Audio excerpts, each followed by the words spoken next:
welcome to a short presentation about the field of research of prognostics in health management. This presentation is sponsored by TU Delft and my name is Marcia Baptista. First, presenting me, my name is Marcia Lourenço Baptista. I'm originally from Portugal. I did my bachelor in masters at the University of Lisbon, IST, in Portugal. I'm originally a computer science engineer, but I did my PhD in machine learning and deep learning for aeronautical equipment. This was done in collaboration with the OEM manufacturer Embraer, and I also studied in different research institutes such as National Institute of Informatics in Japan, NASA Research Ames in California, and also ITA in Brazil. What I do now is basically research on prognostics and health management, so that's why I made this video. And I do it mostly for systems, so I never or very rarely go into structural health monitoring, but I go more into systems like turbofan system or avionics or things like that. That's my focus area of research. At the ATO group, at the Air Transport and Operations group, we have several collaborations, namely with the Embraer, KLM. We also develop work with NASA and ESA. The interest in prognostics in health management is clearly growing in the past few years. You can see that in recent years the interest has been both from academia and from the industry. For example, research in nuclear power plants, bearings, turbofan engines is increasing in the last few years. In terms of modeling approaches, we have three: the data-driven, the physics-based, the purely physics-based, and the hybrid approach. We all love stories, I think, and one of the most interesting stories is how the term prognostics in health management came about.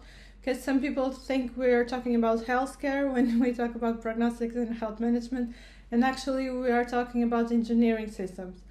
And it all started during an AutoTestCon conference in 1997, where a group of researchers presented a paper that described the development of the first PGM program in real life, which was the Joint Strike Fighter family of aircraft program. So it started in the military to be applied, but PGM is nowadays a very well known field for a lot of equipments in aeronautics. Now I'm going to go to the terminology. So authors adopt different terminologies when they talk about PHM or related concepts of PHM. For example, predictive maintenance. It's a popular concept, but it's actually older than PHM. For example, if you search on Scopus, you can find that the first paper that referred predictive maintenance is from 1970. When Schwartz used that term to refer to investigations of pronounced wear in a cylinder of an internal combustion engine. And they started to use the idea of using condition-based monitoring data to observe the degradation processes. Unfortunately, at the time, the paper did not use very advanced techniques, but indeed it had only a timid impact, so a small impact in terms of citations, 4 or 5 citations. There's also another paper entitled Prolong the Life of Your Electrical Equipment from the same year, 1970, that also referred to maintenance, but predictive maintenance, but there's few information about that paper out there. But it was 2 examples of papers that already talked about predictive maintenance. Another popular term closely related to predictive maintenance is the concept of condition-based maintenance. It's also called condition-based preventive maintenance or simply condition maintenance. If you search in Scopus, you get to see that this is a very frequent keyword utilized. Basically the idea is that you need some kind of condition monitoring data to perform maintenance.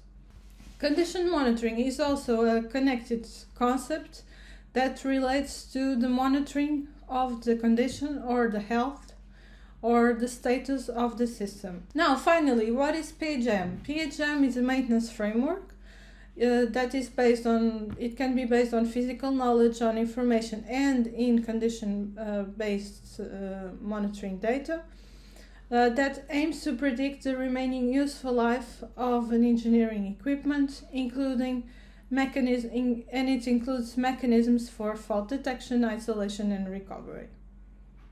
PHM can be seen as technologies that are utilized to support decision-making in maintenance, such as planning or scheduling or logistics or supportability in general. Two of the most important disciplines of prognostics in health management is diagnostics and prognostics.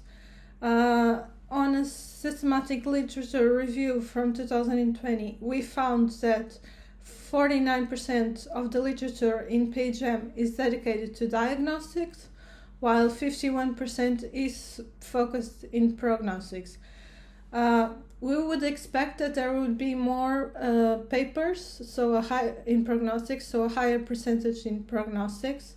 So this is a surprising result, but how the authors explain it is that usually most of the prognostics papers have some part devoted to diagnostics. That's why you have such a high percentage of diagnostics compared to what we would expect.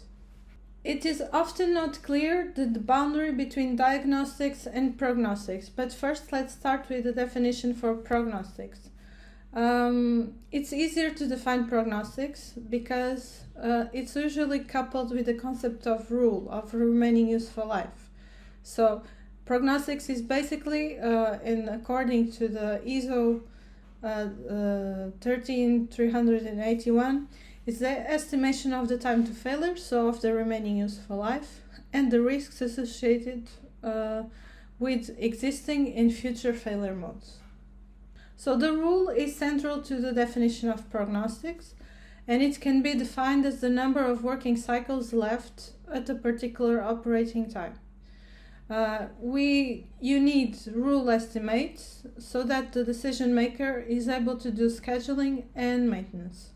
Diagnostics. If prognostics deals with the remaining useful life, diagnostics deals with three tasks that are not less important.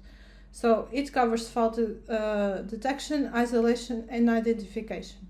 So fault detection aims to find whether a fault happened in the monitored system. So fault isolation aims to locate and identify which component is faulty. So how it breaks. So the first is when, the second is how. And fault identification aims to determine the nature of the fault. In simple terms, prognostics is concerned with fault prediction before it occurs, while diagnostics happens at the moment of the fault. So at each moment we try to identify, is there a fault or not? Is there a fault or not? While the prognostics is more, when will the fault occur? These two subfields share many methodologies, such as, for instance, for data acquisition, feature selection, and signal processing.